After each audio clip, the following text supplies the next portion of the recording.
Coming to you from the studios at the Illinois Rock and Roll Museum on Route 66, it's the Rock and Roll Chicago podcast. Rock and roll Chicago, rock and roll Chicago, my hometown. Well, I was born in the city, gonna rock your city, Chicago.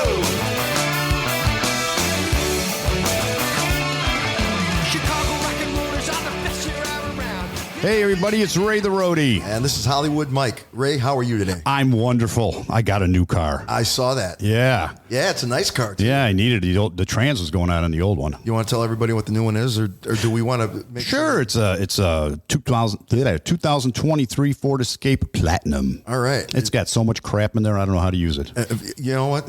And we should probably say, Ford, we're looking for sponsors for this podcast. We are looking for sponsors, Ford, yes, and we'd be happy to, run some ads for you. Yeah, absolutely, and talk about this car a little bit more. Yeah, but I'm telling you, I was driving the other day in the morning, and the front window was fogging up. So I'm looking for the front window defroster. I can't find this thing to save my life, man. It's a laptop screen. It is, and I'm punching this, and I'm punching that. I'm changing radio stations. It's crazy, but give me some time. I'll learn it. People were screaming and yelling, and those were just the ones on the sidewalk. That's right, because I was on the sidewalk. Yeah. So you got something new. New to me, but old. It's a 1997 Dyna Lowrider. Very nice. I saw that. To my father-in-law. Nice. And the story was, it was actually, he left it in his will to my nephew. Okay. And my nephew was a pro bass fisherman. He wanted nothing to do with the motorcycle. So he wanted to sell it and put money down on a new bass boat. I was like, yeah, no, that's not going to happen. That motorcycle's not going to leave the family. So I gave him the money to put down on the bass boat. Nice. And I surprised my wife with it because it'd been sitting in my mother-in-law's garage for, I think the license plate on it says 2008. That's the last time anybody's ridden it. Wow. And I picked it up. Came right here with it today. Very nice. It looks sharp. Looks like a lot of fun. So let's get through this so I can go out and ride. Okay, let's do this. So joining us this evening is Primal Moon. How you guys doing? Good. How are you? Great. Why don't we go around the table here and you guys introduce yourselves and so people know whose voice is whose. Yeah. So my name's Brian. I'm guitar, backing vocals in the band. I'm Joe. I'm the singer and lyricist in the band. I'm Justin. I'm rhythm, second lead. I am also the plumber. The plumber? I'm looking for a plumber. Well, I've got one for you. No. I'm Luke. I play bass. I'm the pipe fitter. Hey, my name is Tony. I'm the drummer, percussion, and I'm the band dad. Well, you better keep these guys in order. Ain't that the truth? Yeah. What's with the plumber and the pipe fitter? That's just what I do for work. But. Oh, okay. I thought he was making like a weird joke. But He's actually a pipe fitter. He is not a plumber. He's not a plumber. He works at a bank. Oh, okay. Well, they have plumbing at banks. Do you do the plumbing? Anyone that's a Kiss fan will get the reference. Oh, gotcha. Okay. All right. So where did this all start? Oh, good God. high school? with that too. I've told this story about 1,000 times, so Then you know it. I'll give you the Spark Note version. Now you get to tell the people in India, because we do have listeners in India. Okay. All over the world. So me and Brian and Justin all started a band in high school. We played together for a while. Eventually, it was just me and Brian. Eventually, we met up with Luke. Then it was me and Brian again. Apparently, you and I are the problem people. Yeah, I'm real sick of you. We're him. Thanks for telling me that on here. This is the central thing. Joe and Luke ended up playing in a band for a while. Their band was falling apart, so Brian and I said, "Hey, Luke, you want to jam again?" But we didn't have a singer, so he said, "Hey, I know a guy." It was Joe, so we started jamming again, and the four of us were jamming for like 3 years. I think 3 years, right? Yeah. We said, we need another guitar player, so we reached out to Justin again, and said, "Hey, come back and let's all jam." And now we're here. Yeah.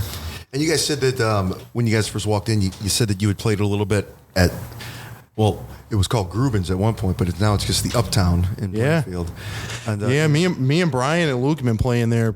We used to go there all the time when we were in high school. You play there a lot, don't you? Well, I used to host that. there. Yeah, I knew you the looked familiar. I'm like, conversation we were wait a having. minute. That's the conversation we were having there. Back That's when funny. Mike Brown was kind of running the whole thing, and I was just in the house band. You know, I was.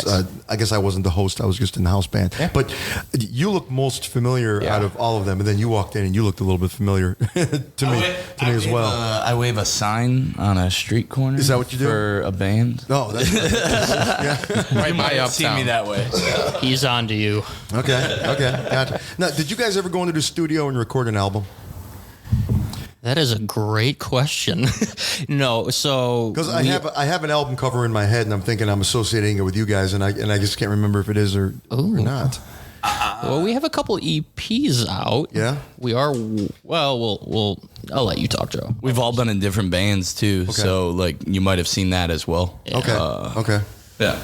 Gotcha. I'm for some reason I'm picturing an album in my head. I think the album was titled something like "Saddle Up" or something like that. Wasn't you guys?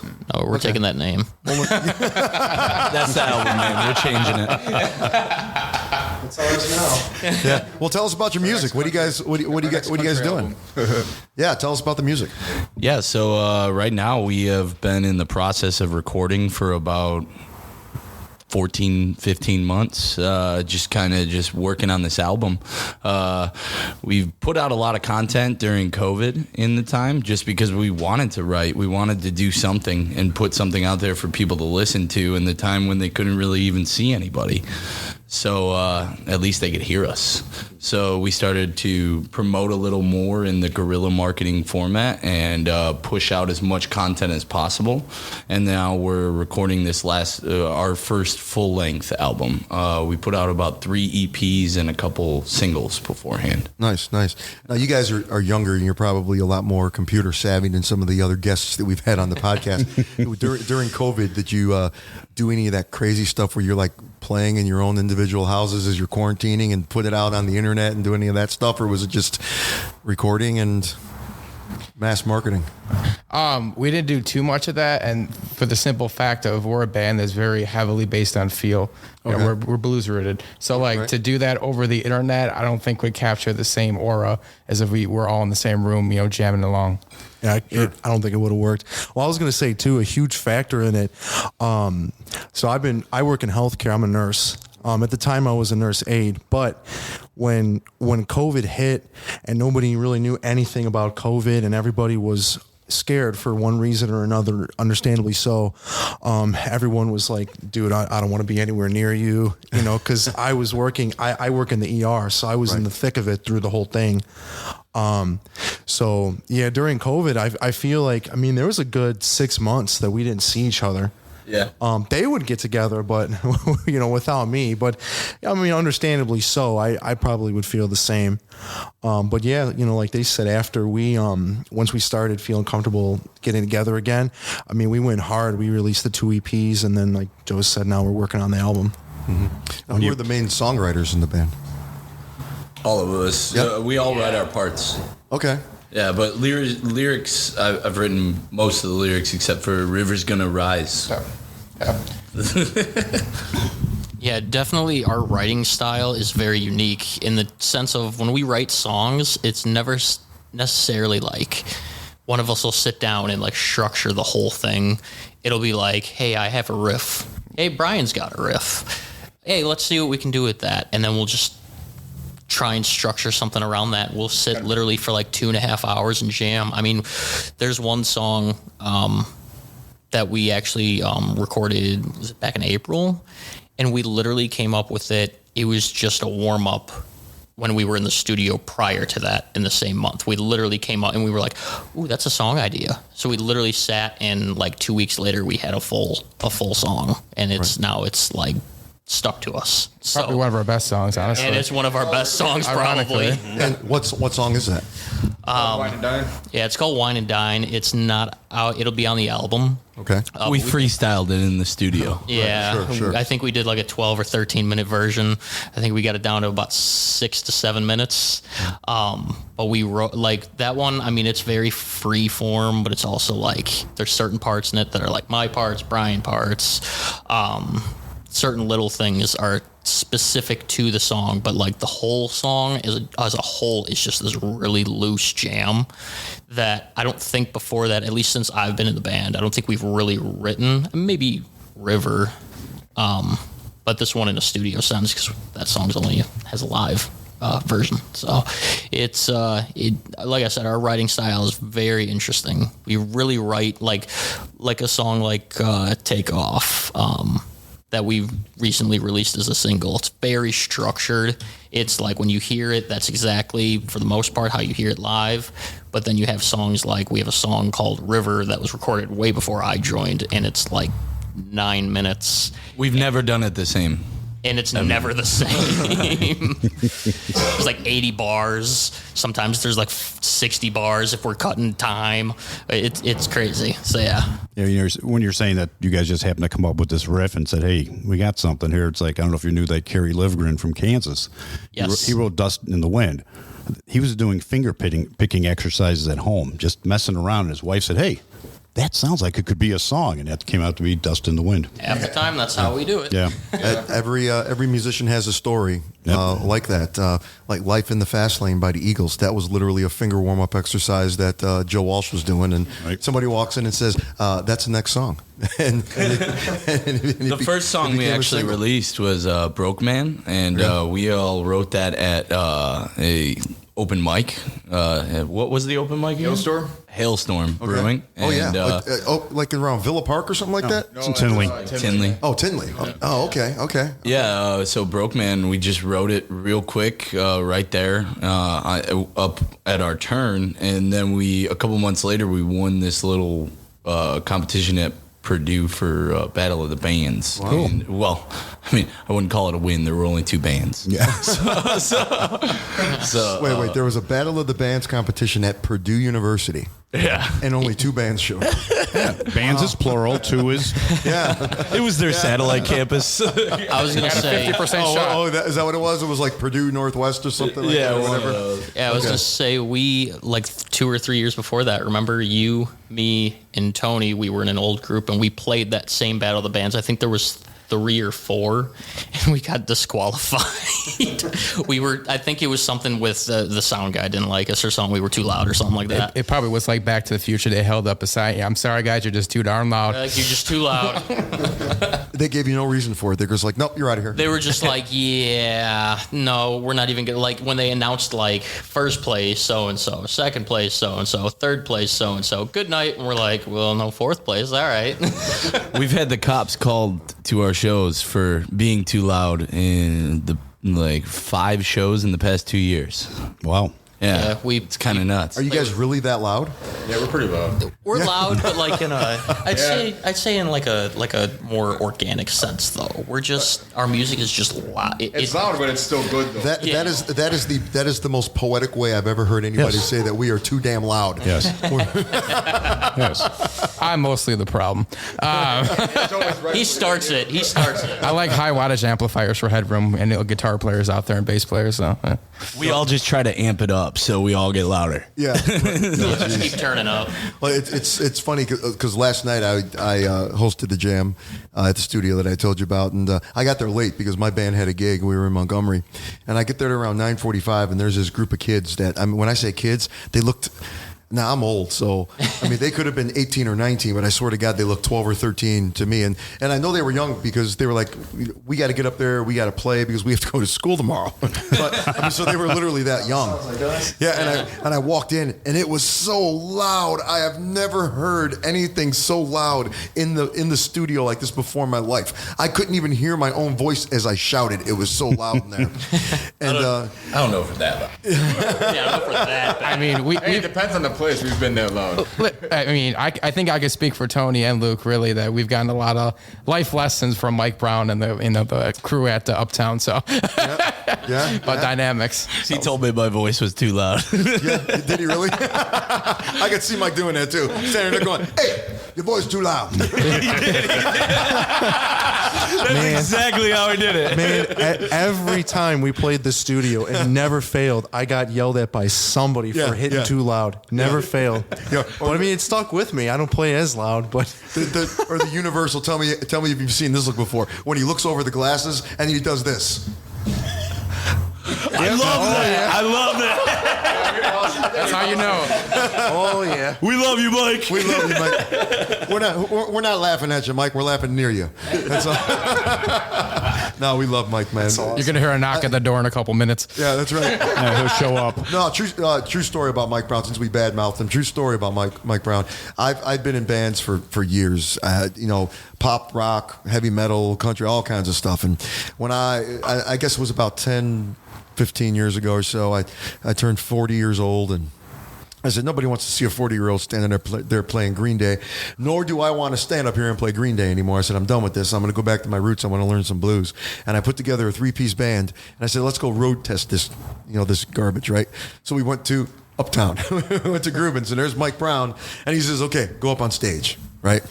And Mike Brown gave me my first gig, basically, ever, playing the blues, playing lead guitar and the whole bit. And I'll forever be grateful for him providing me with a stage. And I literally knew him for about 3 months, and he says, hey, guess what? We need a house, guitarist. I said, yeah. He goes, you're it.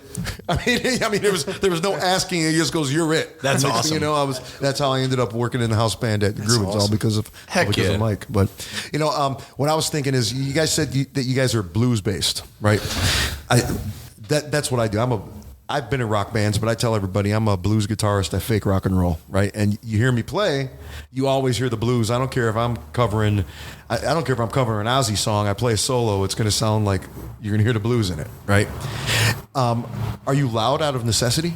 Meaning, since you're like a blues band, you're using a tube amp, you're looking for that right tone, and you got to have that right volume to get that tone out of that amp. Yeah, absolutely. So it's situational, right? So if we're playing more of like a rock oriented set, like a usual repertoire, yeah, we're gonna go hard and we're gonna be loud. It's just part of the feel, the aura of it. But if we're playing a blues set, say like Uptown or some other venue like that, where it's more intimate, smaller crowd, you don't want to blow their ears off. Yeah, now since we're older, more mature musicians, we have the ability to be a chameleon and shape shift into something that's more dynamic, focused, and not so much hard hitting. But yes, going back to the guitar example, like you have a tube amp, yeah, you got to hear the power amps come through. Like you got to turn it up just the right amount to get that nice crunch. I don't want 50 pedals in front of me. Nope, I want to hear that natural amp sound, because that is the most pure and best sound you can get out of a tube amplifier. Say that again. That is the most pure and best sound you can get out of a tube amplifier. What'd you say? Huh? I mean, it's true. No, it is. Yep. Absolutely. We all use tube amps. Yeah. Yeah. We're all fire users. Yeah. Even the drummer. Tube drums. Yes. Right. So I use a tube mic. Sorry, no, I don't. So when you guys don't own a mic. I don't. wait, You don't own a mic. You're the singer and you don't own a mic? I do own a mic, And but we I don't put him use it at on the shows. spot. So what do you do? What? What do you do? If you're a singer and you don't own a mic, then Mostly use mics that we have Okay. with the band, which is Right. mine, or Tony's. so it's like what? You bring the PA and you bring his mic for him? Is that how it goes? Yeah, he just helps me carry my stuff, He's a very good roadie, I can say that. Oh yeah, I do help. I do the helps. But yeah, I've been looking at a wireless mic that I'm Right. actually getting ready to buy, because I tend to run around quite a bit. What? You tend to? Tend to is Just- that's you just very run around. right. Yeah, you just You don't tend to anything. I have severe ADHD. And it's killing me. You're listening to the Rock and Roll Chicago podcast. So I want to go back to this because this is kind of like hot on the plate right now. This is we have a lot of young people that show up to a lot of the jams in the area, which is really cool, right? And they ask a lot about gear, and I've always said that I would love to do just like a gear session, and have everybody just sit and talk about it, right? So as a blues-based band, I'm curious as to, back up your statement. Okay, so what's your amp? What's your guitar? What's your pedal board, if anything? What do you have? Yeah, so I have a lot of amps. I kind of have a problem, but We all do. admitting it on the air. But primary amp right now that I use live is a 1977 Music Man 210 RD. It's 100 watts hybrid amp, tube in the power section. When I play through that thing, I do have a pedal board, maybe about like 7 pedals. The only one that I keep on the entire time is it's like a clone replica of Wave Audio, just for an extra boost if I can't jack the volume in a smaller setting. Otherwise, I'll just turn on a wah here and there, some delay here and there for the song. That's all they really do. And then Les Pauls, Strats, Tellys. I've been favoring an ES335 I just got recently, so it's kind of my rig. Yeah. Well, a 100 watt tube amp though. Yeah. I could see where that might contribute to the fact that you're a little really loud. It is a half power option. Oh, okay, so it's only 50 watts then. Yeah, I've been on the half power option. Yeah, well, no, I can totally see how that contributes. But yeah, The coolest one for recording, though, is a Champ. Of course it is. Yeah, I've recently discovered the magic of it. Like, Bar that was none. beautiful. man, No, absolute bar none. I actually played in a metal band about 20 years ago, Yeah. and the guy had a Mesa 412 cabinet, and he drove that cabinet with a Champ. That's And amazing. it sounded I love that. amazing. I swear that Champ driving that 410 cabinet sounded like he was plugged into a Plexi. That's it awesome. sounded fantastic. It really did. man, that's awesome. It really. Who are the other guitar players? Who else? Justin. What do you have? What are you doing? So my setup's very similar to Brian's. A little bit more, I guess what would you say, focused. I don't buy nearly as much as him, but he's gotten me on a bit of a roll. My two main amps. Hurting his bank account. He buys his stuff. It's sometimes, yeah. Amplifier wise, I use a Mesa Express 50. It's a 50 watt. I also have a Mesa F50, which is essentially the Express, but in a stack form with a 4x12 cab. Guitar wise, and I also use Fender Blues Junior. I usually use that in smaller places, but it's a great. I'm telling you, that amp is like. I've got that amp. That's the Grubens. Yeah, it's literally like the secret, like a secret weapon. It's crazy. You can get for so a many little different amp like that. Yeah. Unbelievable. I'll tell you, I got very lucky with the Blues Junior. I found one for like $300 used secondhand, and I happen to know one of the best amp guys in the state of Illinois, and I brought it to him, and he opens up the amp, takes the chassis out and the whole bit, and he goes, "Now don't touch anything inside of there." He goes, "In fact, sit on your hands. I got to go to the bathroom." So I was just sitting my hands. He didn't want me to touch anything in it.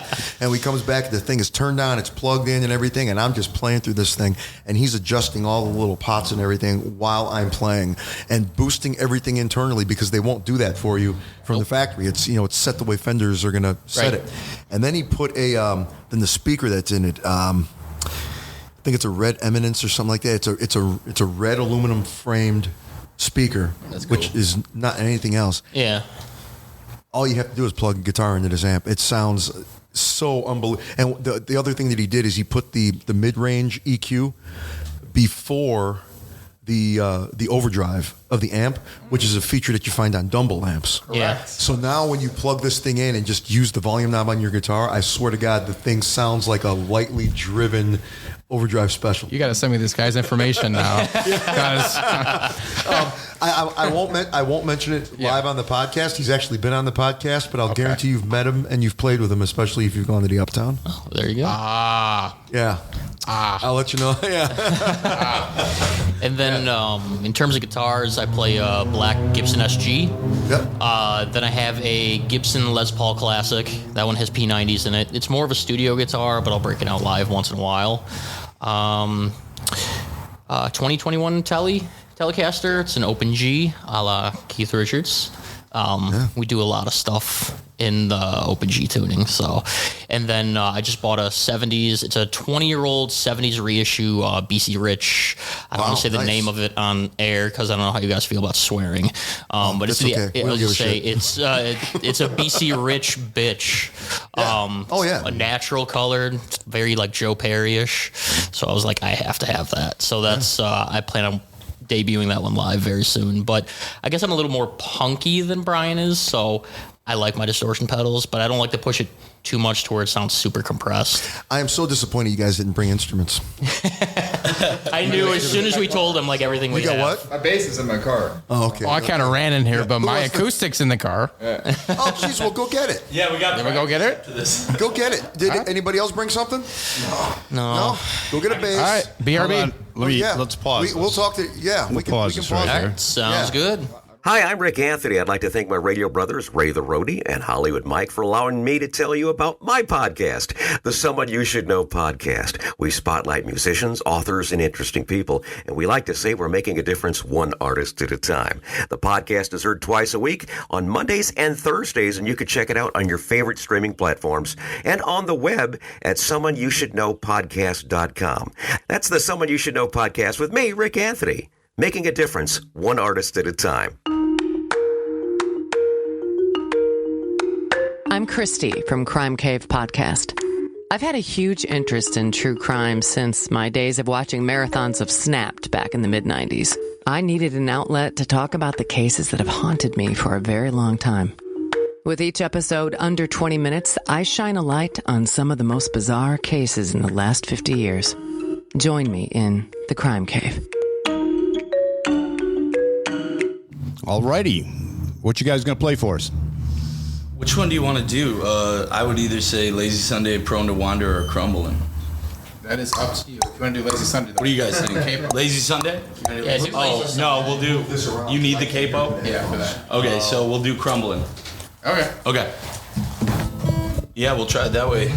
Didn't we? Yeah. I think we did the acoustic EP was in standard, no? Yeah. Yeah, I think it was in standard. Yep.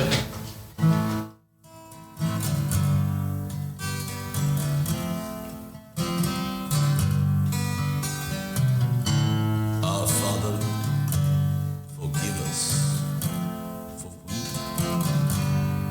have sinned.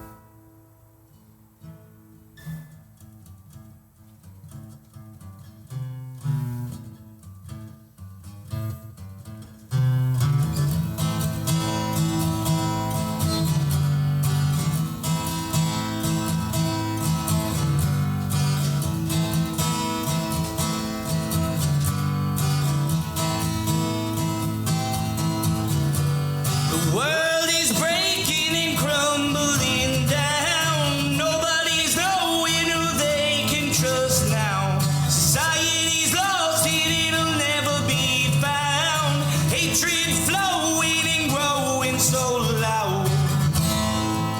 It's crumbling, it's crumbling. It's crumbling, it's crumbling. It's crumbling.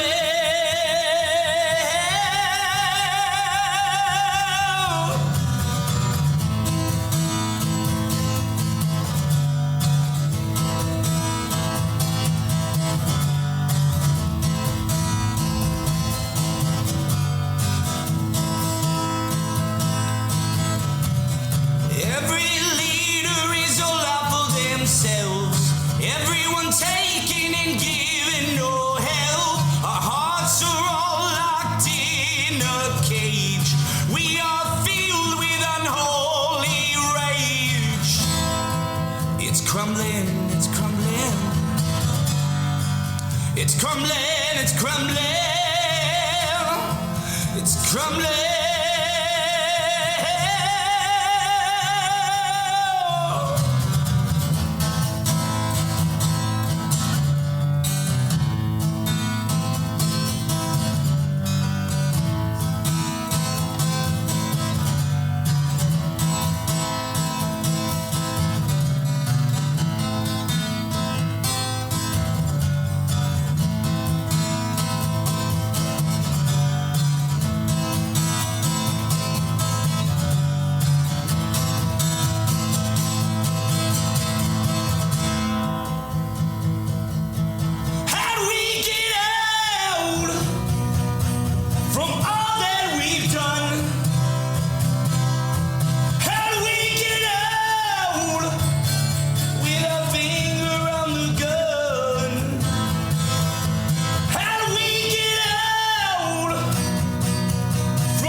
I got this biggest crowd we've ever heard.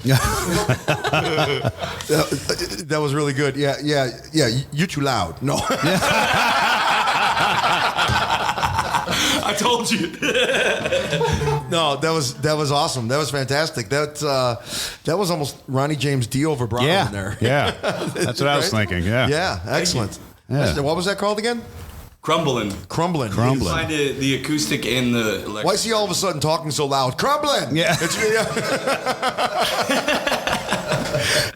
So we can find that online somewhere. Then it's not one that's in the making. It's on Spotify. It's on Spotify. Yeah, it's on Acoustic Spotify. version and there's a regular version. Nice. We got both versions up there on Spotify. There's an acoustic EP we did. We just wanted to see what we could do in 4 hours, so we just threw those songs together. Right. You could definitely tell, like we just kind of whipped it together. But I mean, that was the best acoustic song on there, I would say. Okay. Easily. Hey, there's nothing wrong with doing that. There's kind of a trend that's coming back around again, where people want to hear the mistakes in recordings. Yeah. You know, people are pushing away from the auto tune and the whole Record analog. Yeah, right. Word. Right, and it's expensive though. Holy crap! is it We haven't even done it expensive. yet because it's so expensive. Oh, jeez. Our old band. Me and Joe have only done it once. The last time I recorded, I'm not going to remember how much it was, but we said, we're going to do it completely analog, and we did the whole thing on a Hitari reel-to-reel tape machine. Wow. And we paid something like $450 a reel. It was, a reel. Wow. Yeah, it wasn't cheap. How many reels did you go through? I can't even remember. He's like 450. Yeah. I mean, we didn't even record an entire album. I mean, I think we did like a half dozen songs, maybe at the most. And we had an older guy in the band. It's like, oh, we have to do an analog. We got to do a tape. Yeah, we got to do tape. And I was like, wow, okay, whatever. Let me get the credit card out. All right. Yeah. So when you guys are out gigging, you got enough material for a whole show? Yeah. You don't do any covers or nothing? We can, but we don't really. We tend to only do a few. Okay. The two that we lean towards most, one we play at every show. It's Johnny Be Good. They played it at every show since their first show. Okay. So It's like we're going to play it even though people are sick of it. the fun part is it tends to close on a high note every time. We ended with it. That is the one song where if you play it, nobody cares. Yeah, it's, You know what? But if you play something like Freebird or Mustang Sally or Tennessee Whiskey, for crying out oh loud. God, I've heard it so much. There's always somebody in the crowd that's like, oh my God, they're playing Freebird, or oh my God, they're playing Sweet Home Alabama, and some people are going to give you shit for it. But Johnny Be Good is the one song where you play it, everybody's like, okay, yeah, go ahead. It's essentially the template. Buy a song. It's the template for from when that song came out. It's the template for all popular contemporary music up till now, pretty much. It pretty much is. And also because we're still kind of on that teetering where we're still mainly a local band, you're always playing to new people. Right. So some people, they have no idea what any of your songs are. And while they may make an impression on them, they'll always remember, oh, that's the band that played Johnny Be Good at the end of the set. So they'll remember us some way.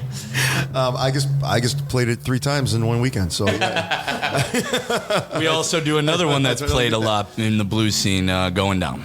Oh yeah, of course. So when you guys do play, when we talk about a full night, I mean, you guys have enough original music for like 3 1-hour sets, or what kind of a night are we talking about? Or are you splitting the night? I'd say we have 2 hours. About 2 hours. Okay. We have 2 hours of originals that are fully done that we like to perform. Sure. And then we could go a long enough time with covers if we added to. Right, if you Honestly, had to. we'd probably just freestyle one in there, and whatever comes up with it, that's probably going to be a song. We do like to freestyle at shows because it just, I don't know, that's how we get our creative juices flowing. Yeah, why not? Why not? And so I like the format that you guys have. You actually have 4 instrumentalists, and you actually have a singer as a frontman, which is something that people are actually getting away from. You're seeing the 5-person band is kind of going away, and it's becoming 4-people bands or 3 people or whatever it is. But I kind of like the format for sure. Is that the way it's always been with you guys, or was there ever another time? I mean, We originally started with me, Tony, and Brian, and then when Joe came.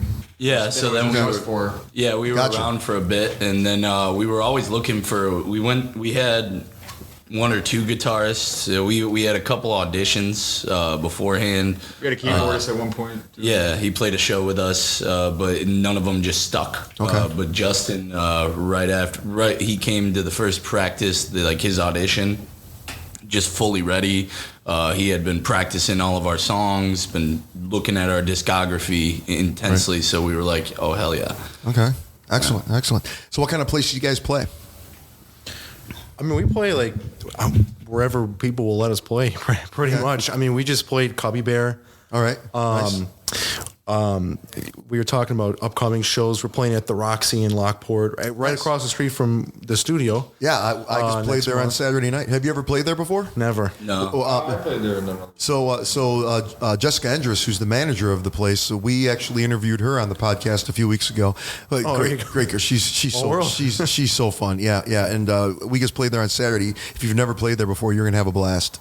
This sounds good. It's really cool. I'm excited. What I like about it is, I mean, if you've never been there, when you walk in, you feel like you've been transported back to the 1920s.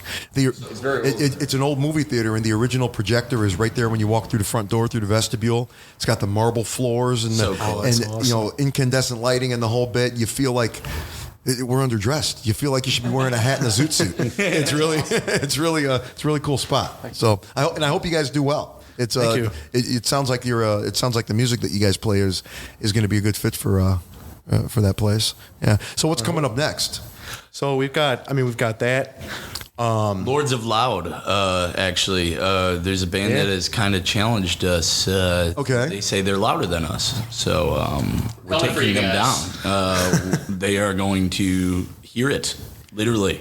Their name is Goat Belly. Wait, so the band is called, wait, what's this band called? Goat Belly. Goat Belly. Oh, okay. Yeah. So you guys are performing a show that you're entitling Lords of Loud. Showdown. Wow. Oh yeah, it's gonna be. And it's at Black Dog I think Vinyl. I'm scared. It's at Black Dog Vinyl Cap. Oh my God. Oh yeah, Yep. That's what I said. we're gonna blow them. We sell earplugs for $1 in little moon bags. Holy crap. Thank you, ladies. Yeah. Wow, that place is just wow. I'll tell you what. I think the folks next door at Dolce Vita are going to have something to say about that. Wow. When's the date of that? September 8th. All right, what the hell do I have going on in September? I'm going to be at a family wedding in Rhode Island. I can't be here for that. Hey, you know what? I might be able to hear them. Yeah, you might be able to hear us. You will. We're gonna have to pay for Mike to get a new window probably that show. Yeah. Wow, amazing. Okay, so that's on September 8th. What do you have coming up after that?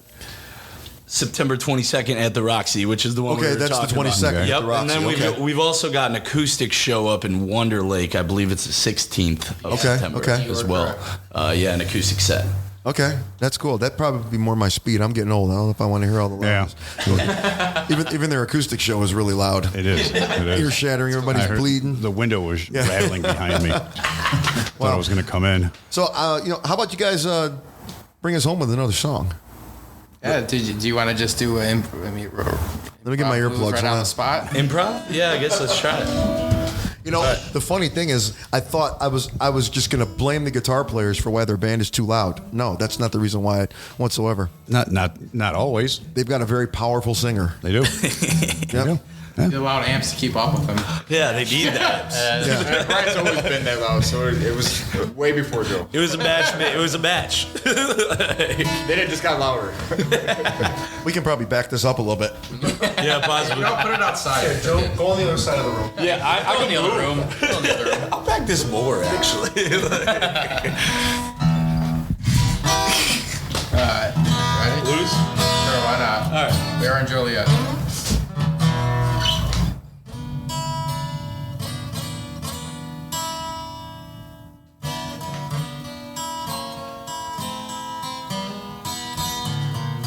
Ooh, yeah. I've lost my mind somewhere out there in space and time. I'm never coming back again. No, I'm not.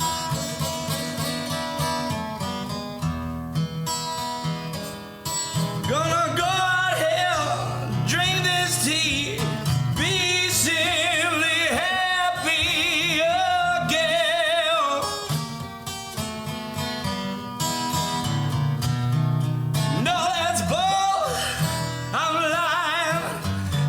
telling you I'm out here dying. I can't come back, or else I'll get thrown off track, but I don't even know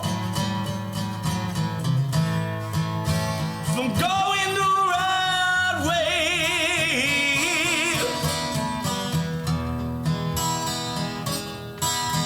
I'm never coming back, and you have just heard me say,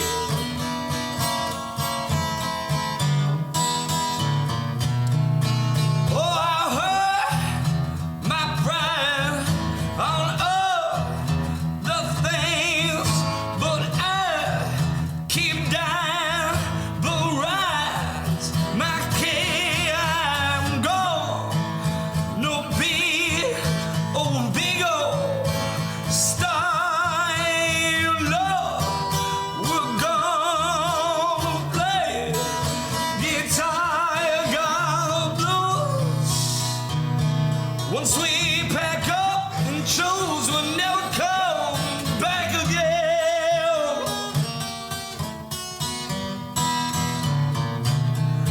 Oh,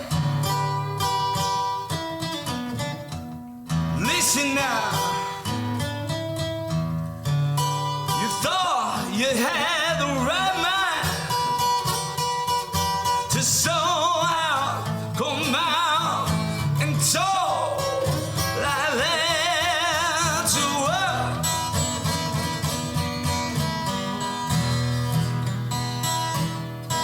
Well, the right thing we take our stand on this love. Yes, we do now. Play it up.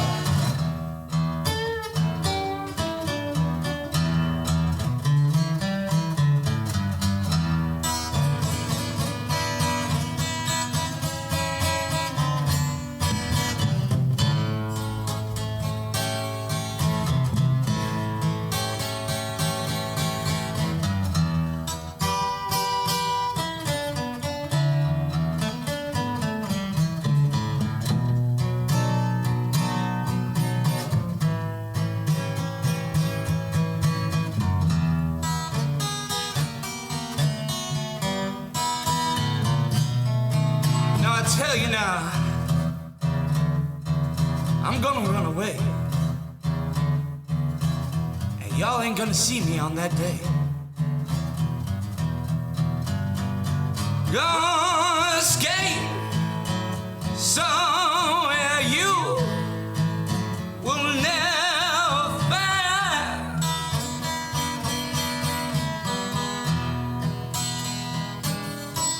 I'll see it as me drinking my tea in the light.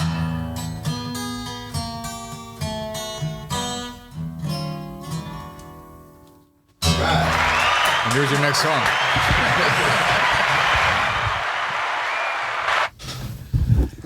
Excellent. You know, I just got to tell the people out there in podcast land, he was 3 feet away from that microphone singing. He wasn't even in the mic. But the soul came from his toes. It did. It did. It came up out of the rug like mushrooms. Yeah, exactly. Yeah, exactly. no, that was fantastic. That was great, man. The good cut? Yeah, the good kind of mushrooms, yes. So, you know, everybody that's listening to this is going to want to know where they can find you. Where can they find you guys? Social media-wise or whatever? We got it all. Facebook, Instagram, not so much Twitter, but Twitter. Spotify, Apple Music, you know, wherever you listen to music, that's where we're on. YouTube. Just look for Primal Moon. Yep. Primal Moon? Primal Moon. And you'll be out there. Instagram at Primal Moon Band. Yeah, And okay. Twitter, but we don't really use Twitter. Yeah. You mean X? Oh, yeah, I that's- forgot. now I it's forgot. X. If that doesn't tell you anything, how much we don't use it. All righty, guys. Well, thanks for coming out. You sound really good. Thanks for having us. Fantastic. Take care. Catch you guys. Appreciate it. Well, there's Primal Moon. I just started doing this outro from 3 feet out, and you couldn't even hear me. It was literally an outro. Yeah, well, you couldn't hear nothing. Are we doing it over again? No. No, we're doing it right now. Okay, and I'm gonna. You know what? I'm gonna start backing away like this as we start doing. And see, now you're gone. Now I'm gone. Now you're gone. All right, and I'm back in. So now it's an intro. That's right. An innie or an outie. I think that young man had a third lung. I think so. Man, he could really belt Holy it out. Crap! Was Wow. that a powerful voice? Yeah. Yeah. And he literally, he turned away from the microphone. He did. Yeah, he was. Like I said, he was 3 feet away, and you could still hear him. Wow, clear as day. I wish they would have. I wish they would have brought more instruments in. It was nice that the guy had a guitar in his trunk. But, glad they had it. Yeah. And, I'd like to go and see these guys. They sound very interesting for sure. Definitely. That was a lot of fun. So make sure you guys get out there and see Primal Moon. They're out and about all over there playing. And thanks for listening to the Rock and Roll Chicago podcast. And we'll see you next week with another exciting episode. Bye-bye. Hey, everybody. Bob Rowdy's here from Brookwood Drive, along with Mark Miller, Carlos Gonzalez, and Glover Washington. Check us out next week on episode 154 on the Rock and Roll Chicago podcast. Take a ride on the drive. The Rock and Roll Chicago podcast is edited by Paul Martin. Theme song courtesy of M&R Rush. The Rock and Roll Chicago podcast does not own the rights to any of the music heard on the show. The music is used to promote the guests that are featured. Rock and roll, Chicago. Rock and roll.